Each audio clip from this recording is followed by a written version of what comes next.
Ya, puji Tuhan, haleluya. Kembali lagi kita di dalam program Renungan Susaning. Dan hari ini kita akan melihat lagi kebenaran firman Allah. Yang saya beri tema renungan kita hari ini adalah memiliki hati yang bijaksana. Namun sebelumnya kita satukan hati kita berdoa. Ya Tuhan Allah Bapa kami di dalam surga, di dalam nama Tuhan Yesus Kristus, kami bersyukur lagi karena Engkau begitu baik telah memberikan kami waktu dan kesempatan hari ini untuk melihat, untuk mendengar firman-Mu. Tuhan, urapi kami, kiranya firman-Mu ini akan terarah dalam hati dan pikiran kami jemaat Tuhan, dan akan menuntun hidup kami, menjadikan terang di dalam perjalanan iman kami kepadamu. Dalam nama Tuhan Yesus Kristus kami akan terima firman-Mu. Haleluya, amin. Puji Tuhan, saudara yang dikasih Tuhan, kita akan melihat firman Allah yang saya ambil di dalam kitab Mazmur pasal yang ke-90. Kita akan melihat dalam kitab Mazmur pasalnya yang ke-90 ayatnya yang ke-12 dikatakan firman Allah, ajarlah kami menghitung hari-hari kami sedemikian hingga kami beroleh hati yang bijaksana. Saudara, pertanyaannya, siapakah orang yang bijaksana itu? Orang yang bijaksana tidak selalu identik dengan orang yang berpengetahuan atau orang yang memiliki pengetahuan tinggi. Karena orang yang berpengetahuan tinggi belum tentu dia bijaksana. Orang yang bijaksana belum tentu memiliki pengetahuan yang tinggi. Bijaksana ini jauh lebih penting di dalam kehidupan orang percaya, dalam melayani Tuhan, dalam melayani pekerjaannya, bahkan di dalam pekerjaan kita, bahkan di dalam segala hal. Maka untuk memiliki hati yang bijaksana itu adalah sangat penting di dalam kehidupan saudara dan saya. Karena bijaksana ini, ketika kita memiliki hati yang bijaksana, ini yang akan membawa kita, yang akan mengarahkan hidup kita kepada pengetahuan yang benar, kepada pengetahuan kebenaran Allah itu sendiri. Karena kita sedang berbicara bijaksana di sini adalah bijaksana atau dalam bahasa lain hikmat yang dari Tuhan, hikmat surgawi. Ya, di dalam perjanjian baru bijaksana itu selalu dihubungkan dengan hikmat Tuhan. Bijaksana di dalam perjanjian baru pun itu selalu dihubungkan dengan hubungan, membangun sebuah hubungan mitra di dalam konteks pelayanan kita kepada Tuhan, dalam konteks kita melayani Tuhan. Tetapi di dalam perjanjian lama, bijaksana itu selalu diarahkan atau selalu berbicara tentang kehidupan yang suci, ya, kehidupan yang suci. Tuhan itu sendiri berbicara tentang takut akan Tuhan, bicara tentang takut akan Tuhan, bicara tentang hidup suci, bicara tentang mengenal kesucian Allah. Dalam perjanjian lama banyak ayat-ayat yang mencatat hal itu. Jadi bijaksana selalu dikaitkan dengan takut akan Tuhan di dalam kitab Amsal contohnya, ya. Jadi saudara yang dikasih Tuhan, bijaksana di sini kalau dalam perjanjian lama bicara tentang takut akan Tuhan, bicara tentang kesucian Tuhan, bicara tentang kehidupan yang kudus, kehidupan yang suci, bicara tentang hikmat itu sendiri. Tetapi kalau kita melihat pengajaran Rasul Paulus di dalam perjanjian baru, itu adalah sebuah membangun hubungan, membangun chemistry dalam konteks pelayanan kepada Tuhan. Maka memerlukan hati yang bijaksana. Dalam Yakobus pasal yang 1 ayat yang ke-5 sampai yang ke-8 menggambarkan tentang bijaksana itu bagi kehidupan orang percaya. Artinya kehidupan orang percaya benar-benar harus memiliki hikmat Tuhan itu sendiri. Karena bijaksana di dalam Yakobus itu bicara tentang hikmat. Bicara tentang hikmat. Nah, itu sebabnya saudara yang dikasih Tuhan, maka kita perlu, ya, kita perlu. Lalu bagaimana cara kita memperoleh hati yang bijaksana? Ini persoalan penting. Tetapi firman Allah memberikan petunjuk bagi kehidupan gereja Tuhan untuk memiliki hati yang bijaksana, yaitu kita harus mengenal terlebih dahulu posisi kehidupan kita sendiri. Kita harus mengenal dulu keberadaan diri kita sendiri. Contoh, pada waktu manusia pertama, Adam dan Hawa berkeliling di Taman Firdaus. Mereka jatuh di dalam dosa. Kemudian Tuhan mencari mereka, Tuhan mengunjungi mereka. Lalu Allah bertanya kepada Adam, bukan apa yang sedang kau kerjakan, hai Adam? Bukan apa yang sedang terjadi, hai Adam? Bukan apa masalahmu saat ini, hai Adam? Tidak. Tetapi Allah bertanya kepada Adam, di manakah engkau? Menegaskan, firman Allah menegaskan kepada kita saat ini bahwa kita harus tahu persis. Kita harus mengenal posisi kita terlebih dahulu. Kita harus tahu keberadaan kita. Apakah keberadaan kita masih pada tempat yang sesuai dengan rencana Tuhan, tempat yang Tuhan sudah tempatkan menempatkan kehidupan kita di sana, atau kita sudah melenceng, atau kita sudah ada di tempat yang lain?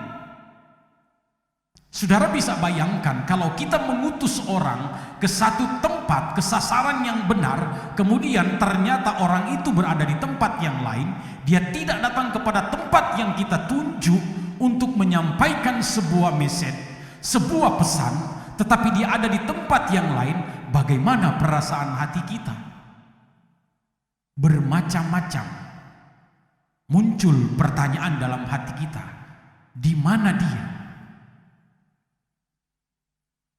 Ada rasa kekhawatiran, takutnya terjadi sesuatu, terjadi apa-apa. Nah, Allah datang kepada Adam, dia bertanya, di manakah engkau? Kejadian pasal 3 ayat yang ke-9. Jadi ketika orang percaya tidak tahu posisi atau keberadaan dirinya, maka ia tidak bisa mencapai kepada tujuan hidupnya. Padahal Mazmur 90 ayat 12 ini berkata, kalau kita menghitung hari-hari, kita akan beroleh hati yang bijaksana. Waktu itu adalah sebuah proses membawa hidup saudara dan saya menjadi orang-orang yang bijak sesuai dengan apa yang Tuhan sudah rencanakan. Nah, kalau kita tidak tahu posisi, orang Kristen tidak tahu posisi yang sebenarnya, keberadaan dirinya, maka dia sedang membawa diri, dia sedang membawa hidupnya kepada sebuah kesesatan, kepada sebuah atau kepada hal yang bukan tujuan utamanya. Artinya dia tidak tahu tujuan hidupnya. Nah, jadi posisi orang percaya kalau begitu di mana? Apakah seperti yang Allah katakan kepada Adam? Allah bertanya, di manakah engkau? Nah, saudara, firman Allah hari ini menjelaskan dan menyatakan kepada kita tentang posisi kita yang sebenarnya. Posisi kita yang sebenarnya, saudara yang dikasihi Tuhan, kita buka di dalam Yohanes pasal yang ke-15. Yohanes pasal yang ke-15 dikatakan begini: Akulah pokok anggur yang benar, dan Bapakulah pengusahanya. Setiap ranting padaku yang tidak berbuah dipotongnya, dan setiap ranting yang berbuah dibersihkannya, supaya ia lebih banyak berbuah. Perhatikan, kamu memang sudah bersih karena firman yang telah kukatakan kepadamu. Ayat 4, ini posisi kita, saudara. Tinggallah di dalam aku dan aku di dalam kamu. Sama seperti ranting tidak dapat berbuah dari dirinya sendiri kalau ia tidak tinggal pada pokok anggur, demikian juga kamu tidak berbuah jikalau kamu tidak tinggal di dalam aku. Jadi posisi kehidupan orang percaya, posisi kehidupan jemaat Tuhan harus kita tahu, harus kita mengerti bahwa posisi kita ada di dalam Kristus Yesus. Haleluya. Jadi posisi kita ada di dalam Kristus Yesus, ada di dalamnya. Kalau kita ada di dalam Kristus dan firman-Nya ada di dalam kita, maka kita akan melihat dampak yang sangat luar biasa. Kita akan berdampak positif. Jangan sampai Tuhan bertanya, "Di manakah engkau?" Dan kita bingung memberikan jawaban. Jadi posisi kita jelas di sini. Jadi kita harus tahu terlebih dahulu. Untuk memperoleh hati yang bijaksana, kita harus kenal dulu posisi kita, ya. Saudara yang dikasihi Tuhan, ada sebuah peribahasa. Peribahasa Tiongkok mengatakan kurang beberapa mil berakibat kurang beberapa kilometer.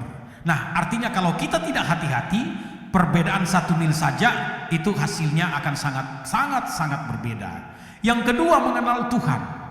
Cara untuk memperoleh hati yang bijaksana adalah mengenal Tuhan. Bagaimana caranya? Hosea 4 ayat 6 katakan, umatku binasa karena tidak mengenal Allah.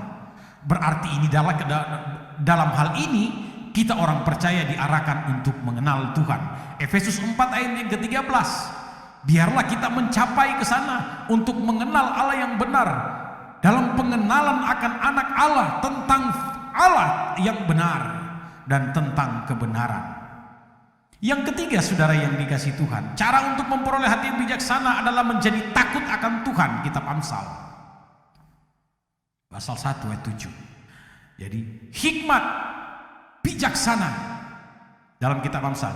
Orang yang tidak akan takut Tuhan, yang tidak takut akan Tuhan, bagaimanapun pinternya, ia tidak akan dapat mencapai tujuan hidupnya. Karena tidak takut akan Tuhan. Tuhan tidak menunjukkan arah untuk mencapai tujuan hidupnya. Jadi takut akan Tuhan, mengenal kesucian dan hidup di dalam kesucian untuk beroleh hati yang bijaksana itu. Karena bijaksana dalam perjanjian baru selalu dihubungkan dengan takut akan Tuhan, mengenal kesucian Allah dan hidup di dalam kesucian di hadapan Allah. Yang keempat, untuk peroleh hati yang bijaksana adalah mengetahui tujuan hidup. Tujuan hidup, ya, dikatakan Filipi 1 ayatnya yang ke-12, tetapi jika aku harus hidup di dunia ini, itu berarti bagiku bekerja memberi buah. Jadi kita harus belajar bekerja memaksimalkan, ya. Kalau kita melihat pandangan umum tentang tujuan hidup, ketika manusia itu lahir, dia kemudian belajar, dia kemudian bekerja dan memaksimalkan karirnya, prestasi gemilang, kemudian memiliki kehidupan yang enak, kemudian harta yang berlimpah-limpah. Kira-kira ke sana tujuan hidupnya. Tetapi kita anak Tuhan tidaklah demikian. Tujuan hidup kita sebenarnya bukan berpusat pada diri kita sendiri, melainkan berpusat kepada Tuhan. Segala sesuatu diciptakan oleh Tuhan dalam Kolose 1 ayat 16b. Segala sesuatu adalah dari Dia, untuk Dia, dan hanya kepada Dia.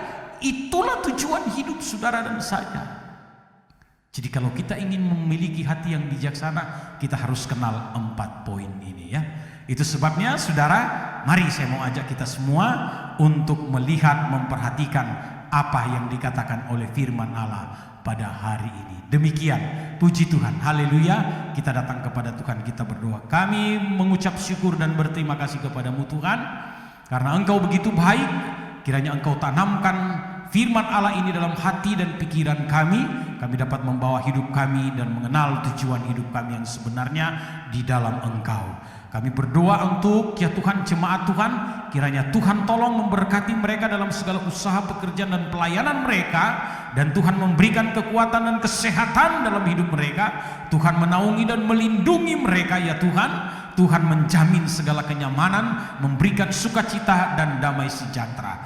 Terpujilah namamu, kami berdoa di dalam nama Tuhan Yesus Kristus. Amin. Puji Tuhan, haleluya.